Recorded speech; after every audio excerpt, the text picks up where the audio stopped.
3 weeks ago, I had to sit with my dad and listen to my mother tell us that she wanted a divorce because she had been having an affair with a man she met on the internet for a year. The first part, I understood. My dad had already talked to me about how their marriage wasn't the same as before, and although he was doing his best to change things, my mom didn't seem to care anymore. But the affair part made me really angry, and I felt heartbroken, especially because she kept repeating that she knew my dad didn't deserve it and how angry she was at herself. I called my fiancé because I was upset and needed someone to talk to. However, when I told him about it, he said, "About that?" and proceeded to tell me that he already knew for 5 months. He explained that he often saw my mother and the man at a restaurant near his workplace. When I asked why he hadn't told me, he said he didn't know how and felt there was never a right time. After that, he said he would give me some space, and we haven't talked much since. I invited him out for dinner to talk, but he just sat in silence and wouldn't even look me in the eye. I've been staying at my parents' house to help my dad, and my fiancé has yet to show up. We're supposed to get married next year. At first, I thought we should push the date back, but now I'm feeling so uncomfortable and doubtful that I'm wondering whether we should get married at all. I love him, but I can't shake this weird feeling, and his behavior during this whole situation isn't helping. Additional info from Up. A lot of people seem to think that I'm blaming my fiancé, but this is not the case. I'm not blaming him, and I'm well aware that my mother is the one at fault in this situation. My issue is that he's been avoiding me even though I really need his support right now. I'm not even trying to have a deep conversation about what happened because I know we can revisit it once things settle down. I just want someone to talk to about mundane things and help keep my mind off this mess. But it seems I'll have to keep trying until then. Relevant comments. Commenter 1. It's your mother who put everyone in this situation. She wasn't even being discreet. Odd that he saw her so many times, but she never saw him. Also, very poor timing for her to announce this right before your wedding. I'm sorry you're the one who got royally messed over. Up. From what he said, she saw him twice. Both times, she was just talking with the guy, so she probably thought he didn't see anything suspicious. Or maybe she just didn't care. Commenter 2. How much did he know? Just seeing your mom with some guy at a restaurant doesn't necessarily mean it's an affair, it could be a work lunch or something. Up.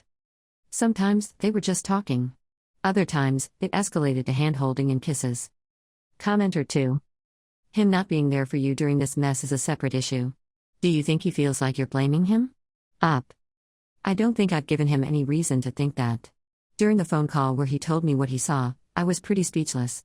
I just asked questions, how long it had been going on, what he saw, where it happened, and when he last saw it. I also asked why he hadn't told me.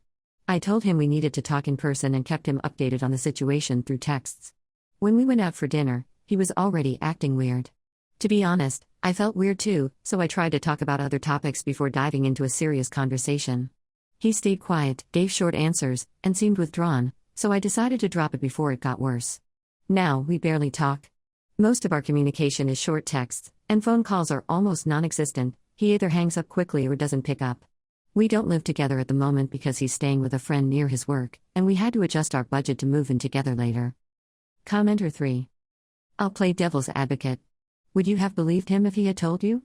What would you have done in his place? Maybe he thought, not my circus, not my monkeys, and didn't want to meddle in his in-laws' relationship. Up. To be honest, I would have believed him. As I said in my post, I already knew my parents' marriage wasn't in a good place. I'm not going to pretend infidelity wasn't something I had considered, even though I didn't want to believe it. After a while, you notice things, and certain ideas don't seem so far-fetched anymore. So yes, I would have believed him.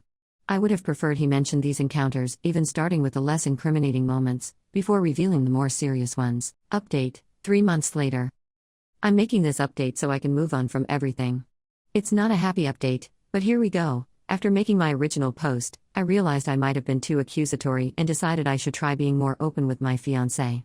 I invited him to my place so we could have an honest talk. He didn't show up and instead called me.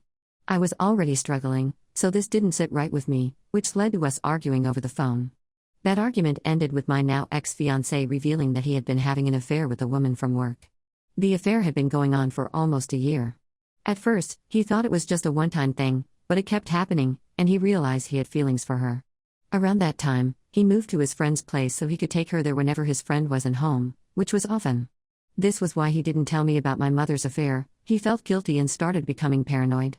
After everything came to light, he panicked and tried to do damage control, including attempting to break things off with her. However, he didn't really want to end things with her, so he decided to end things with me instead. We last spoke in November when he finished canceling everything that had already been planned for the wedding.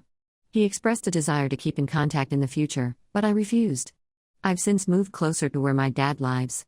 His divorce still isn't finalized, but it's moving forward. My mother has been living with her boyfriend since the truth came out. I haven't spoken to her since, although she tried to contact me after I canceled the wedding. I'm still not in a good place emotionally, but I'm working on it. I truly hope no one ever has to go through something like this.